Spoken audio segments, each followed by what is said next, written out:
حضرت اکرمہ رضی اللہ عنہ تو منادی اور بازار میں آواز لگاتے تھے کہ اس سے ازواج مطہرات بھی شامل ہے.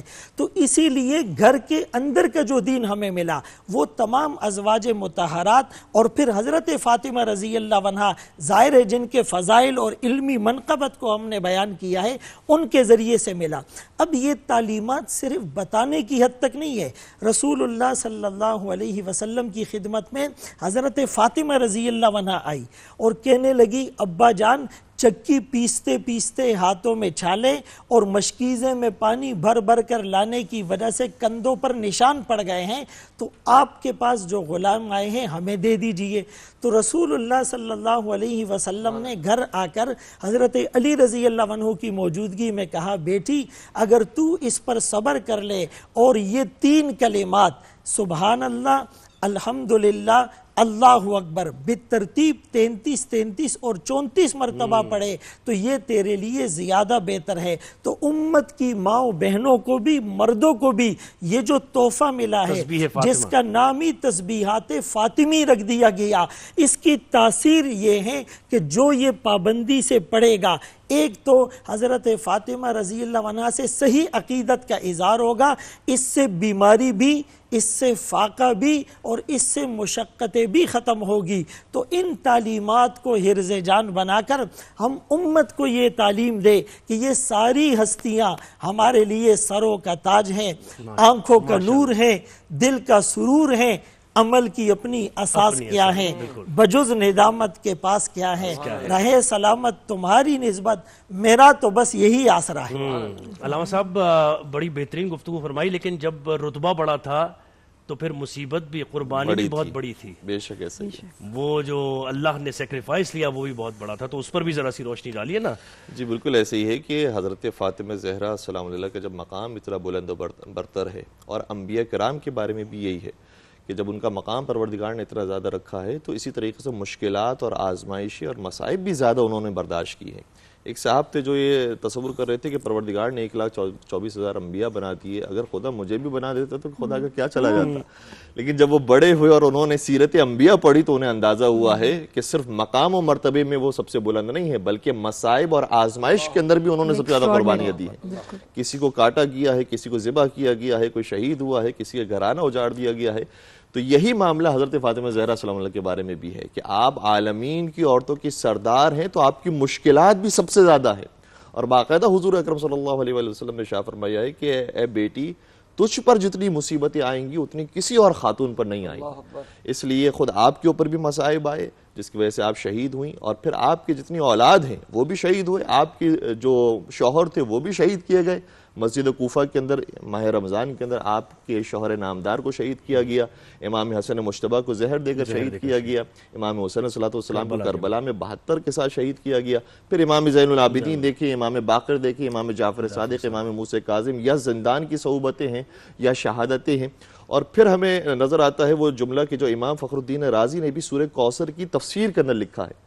کہتے ہیں کہ کوثر سے ویسے بہت سارے مراد ہیں, لیکن ایک مراد یہ ہے الکوثر اولادہ, کوثر سے مراد حضور کی پاک اولاد ہے.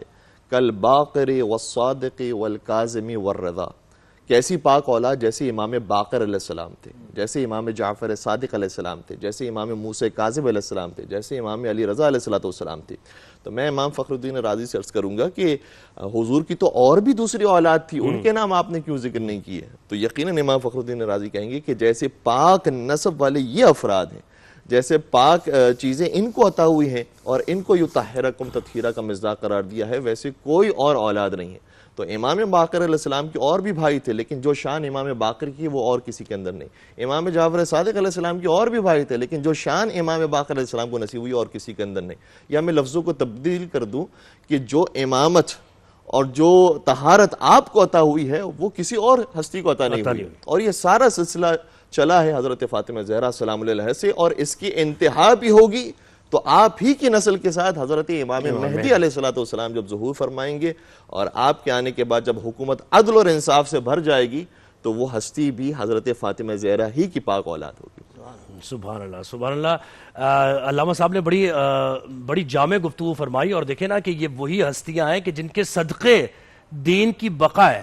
اور آپ دیکھیں کہ کیا خوب کسی شاعر نے کہا ہے کہ نہ اب کبھی حق و باطل میں رابطہ ہوگا، نہ اب کبھی حق و باطل میں رابطہ ہوگا، حسین ابن علی درمیان سے گزرے ہیں۔